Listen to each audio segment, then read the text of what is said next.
Hi guys, I've been asked to talk to you today about hematomas. Hematomas are really common in football and they're as a result of traumatic injury to the skin and the muscle and the blood vessels under the skin, which are damaged, and the leak of blood pools. There are two types of hematoma in football: intermuscular, between the muscle and the bone, and intramuscular hematomas within the muscle. Intramuscular tend to be more dangerous because there's no space for them to go, whereas intermuscular hematomas look worse, but actually they're probably easy to manage. So intermuscular hematomas, this is where there is internal bleeding between the muscle fascia and the interstitial spaces, where muscles and fascial vessels are damaged.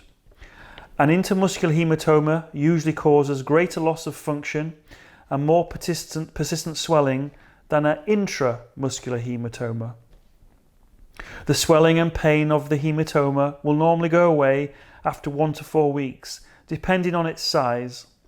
The skin over the hematoma may turn blue, then brown and yellowish as the blood is dissolved and absorbed. Usually it can take a couple of weeks, but it can last months. Intermuscular hematomas appear more dramatic due to the instant bruising and swelling, whereas intramuscular hematomas are more serious, as discussed, as the intact fascia creates an increasing pressure on the fluid. The muscle hematoma can be the consequence of an impact against an external force. So in football, this could be a kick against the leg, or a tackle, or kick against a post, or a sudden eccentric contraction when the athlete sprints down the wing, for example, and this can cause a bleed or a hematoma.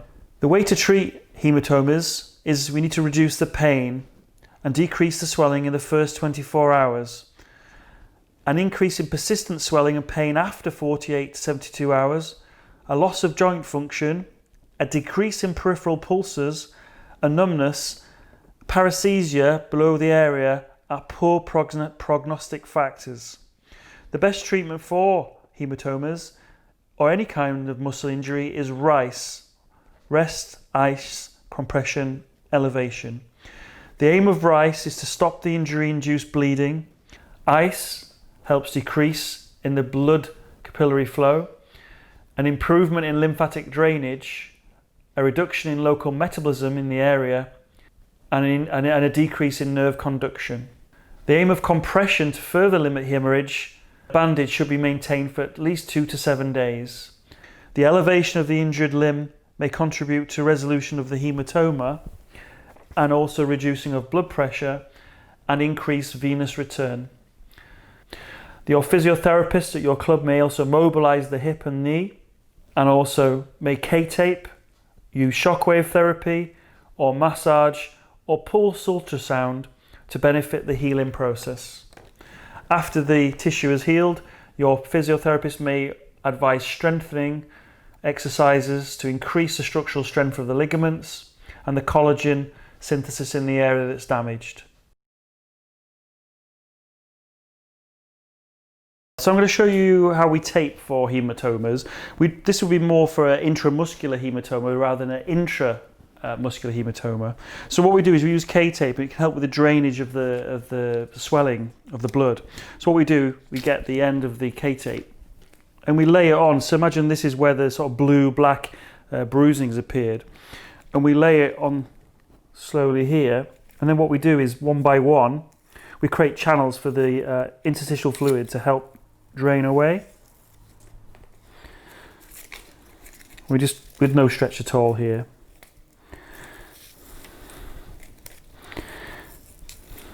Okay, so that's one of the what we call lugs.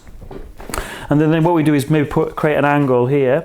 So imagine it was a thigh impact, maybe from a player or from a boot or something like that, causing the hematoma. And again, lay it on with no stretch. And the lug heads, one at a time, we just lay down across at an angle. Can be a little bit fiddly. And there are some great pictures which we'll hopefully show you on the video where you can see where the colour changes in between the channels that have been created. What we'd also do is So that's how we take for a hematoma, but we'd also massage the area. You could use acupuncture, mobilization of the quad. This would help get rid of the hematoma. But if the intramuscular hematoma always looks worse because it fills the interstitial spaces, whereas the intramuscular, that's the more dangerous one, because there's nowhere for the fluid to move. So what happens, you normally check the pulses. If the pulses start to diminish in the foot or in the wrist, then we're having a few issues, and they might need to go to A&E. So this is more likely for intramuscular rather than intramuscular hematoma.